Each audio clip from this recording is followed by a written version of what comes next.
Hello friends, કેમ છો? છાશમાં જીરું અને મીઠું નાખીને તો બધા જ પીતા હોય છે, પણ જો આપણે એમાં છાશનો મસાલો બનાવીને એડ કરીએ તો ટેસ્ટમાં ઘણો બધો વધારો થઈ જાય છે. તો ચાલો તમારી માટે આજે એ જ રેસીપી શેર કરું છું. છાશનો મસાલો જે આપણે બજારમાંથી એકદમ મોંઘો ખરીદતા હોઈએ છીએ, પણ ઘરની જ વસ્તુથી ઘરમાં જ મળી રહે એવો ટેસ્ટી મસાલો બનાવીશું અને તમે એને આખું વર્ષ સ્ટોર પણ કરી શકો છો. અને તો ચાલો આજની આ રેસીપી બનાવવાનું શરૂ કરીએ. છાશનો મસાલો બનાવવા માટે આપણે એક નાની વાડકી જીરું લેવાનું છે, એને કઢાઈની અંદર એડ કરવાનું છે.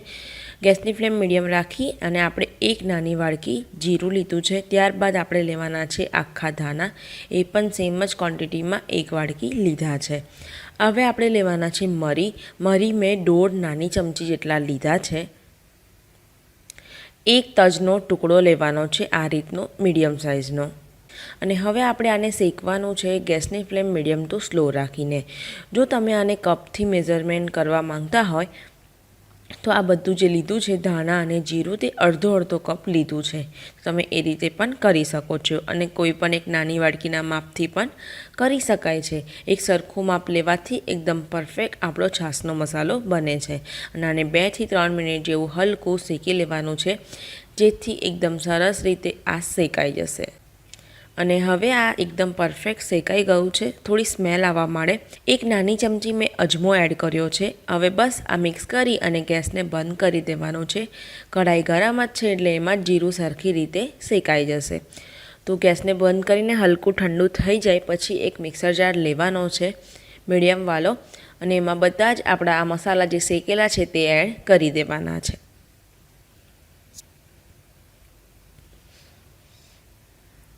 તો બધા મસાલા મેં અંદર એડ કર્યા પછી આપણે એડ કરવાની છે અડધી ચમચી હિંગ, 1 મોટી ચમચી આમચૂર પાવડર લીધો છે તે એડ કરવાનો છે. એનાથી છાશના મસાલાનો ટેસ્ટ ખૂબ જ સરસ આવે છે, હલકી ખટાશ મળે છે, તો જરૂરથી એડ કરજો.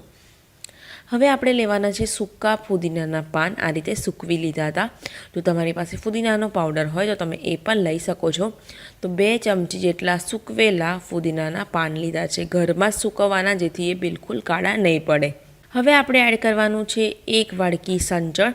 જે વાડકીથી આપણે ધાણા અને જીરું લીધું છે એટલી જ ક્વોન્ટિટીમાં આપણે સંચળ એડ કરવાનું છે. મીઠું એડ નથી કર્યું. સંચળ નાખવાથી ટેસ્ટ ખૂબ જ સરસ આવે છે. તો આને આપણે એકદમ પરફેક્ટ રીતે ક્રશ કરીને તૈયાર કરી લઈશું. તમે જોઈ શકશો કે એકદમ સરસ રીતે આપણો આ છાશનો મસાલો બની ગયો છે. તો ચાલો આપણે એને હવે ચાળી લઈશું, જેથી જે પણ કંઈ આખું રહી ગયું હોય તે નીકળી જાય. તો આ રીતે આપણે એને ચાળીને તૈયાર કરી લેવાનો છે. ચડાઈ જાય પછી તમારે એક એરટાઈટ ડબ્બામાં ભરીને તમારે આખું વરસ તમે સ્ટોર કરી શકો છો. તો જ્યારે પણ હવે છાશ બનાવો તો ખાલી જીરું અને મીઠું નહીં, પણ આ રીતનો જો મસાલો બનાવીને છાશમાં એડ કરશો તો ટેસ્ટમાં વધારો થશે. તો હવે ઉનાળાની ગરમીમાં છાશ તો બધાના ઘરે પીવાતી જશે. તો આ રેસીપી જરૂર ટ્રાય કરજો. તો આપણો આ છાશનો મસાલો ચડાઈ ગયો છે. તો ચાલો છાશમાં કેવી રીતે મિક્સ કરવાનો એ પણ હું તમને બતાવી દઉં છું. તો છાશ માટે 2 ગ્લાસ લીધા છે. હવે આપણે 1 ગ્લાસમાં અડધી ચમચી જેટલો છાશનો મસાલો એડ કરવાનો છે. ગ્લાસ મીડિયમ સાઇઝનું છે, તો એની અંદર આપણે એડ કરી દઈશું અને મિક્સ કરી લેવાનું છે. તો એકદમ સરખી રીતે મસાલેદાર આપણી આ છાશ બનીને તૈયાર થઈ ગઈ છે. અને એ જ રીતે બીજી ગ્લાસમાં પણ આપણે છાશનો મસાલો એડ કરી અને મિક્સ કરી લેવાનું છે. તો આ રેસીપીથી છાશનો મસાલો બનાવજો, તમે આખું વરસ સ્ટોર કરી શકો છો. જો તમને મારી આ રેસીપી ગમી હોય તો 2000 લાઇક સુધીને પહોંચાડી દેજો. નીચે કમેન્ટ સેક્શનમાં તમારા ફીડબેક જરૂરથી આપજો. અને આ બજાર કરતાં પણ ઘરે એકદમ સરળ રીતે બને છે અને ચોખ્ખો તો છે જ, અને સસ્તો તો એટલો જ.